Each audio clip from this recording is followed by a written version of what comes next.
And here we have the Luton PW202. As far as I know, I think this is the first time one of these models has ever been filmed on any forum, so it's another first for Freesteam. Arguably this is the hardest to obtain of all the Luton models. Well, I've certainly found it to be. PW201s and 203s seem to be a lot more common and easier to get hold of, and even then they're not really common.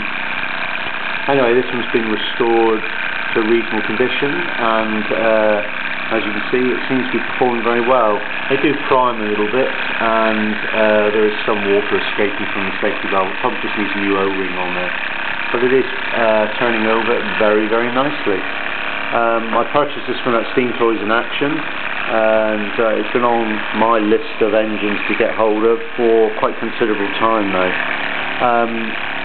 These were made around late 1945 to 1950 when a company called Peace Parts and Assemblies, which I believe were involved in manufacture of aircraft parts or something connected with World War II, were looking for other companies or other areas to get into after obviously the World War II work suddenly started tailing off. Why they bought the Bowman logo, or sorry, the name, I don't know. Apparently Jeffrey Bowman Jenkins wasn't very pleased when he actually found out about this. Colin Laker tells me he was actually quite upset, and I think the company themselves weren't too happy when they found out there was a Bowman models of Derham in Norfolk based in there in the 1920s and 1930s. However, the quality of their engines improved somewhat when I think it's F.J. Bryant joined the company, he of the valveless Bowman marine engine fame. Overall the engines are very, very well built indeed. They have that characteristic chunky disc crank which has been used on the 201 and also was used in a number of their steam boats such as the Snipe and the Swallow and the CJ.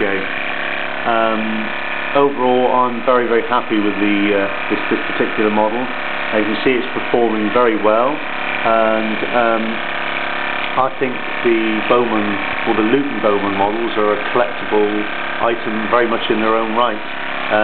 A lot of people say they should be referred to as that, but I think all of us in the team, the toy Steam community, tend to refer to them as Luton Bowmans for the simple fact that then we all know what we're actually talking about. This one definitely needs an O-ring on the safety valve. It's blowing a little bit, but it's getting a good head of steam. The lamps themselves are notoriously difficult to light. This one was no exception. I nearly managed to set it like to the T-cloth that it's actually sitting on at the moment. But once it's actually going, it burns with quite a strong flame. Because the tube has like these slits going across it, that does tend to protect the wick a lot more than maybe sort of the more open type ones where we just have a longitudinal slit on it.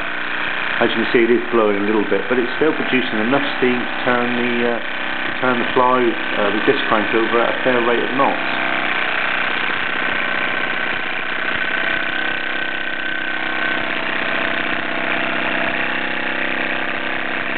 So there you have it, the Bowman PW202. Certainly the first time I've seen one ever running, and I know one or two people have got this engine, but I've never ever seen one in steam. Hopefully next time when I get that O-ring sorted out, it will be performing even better.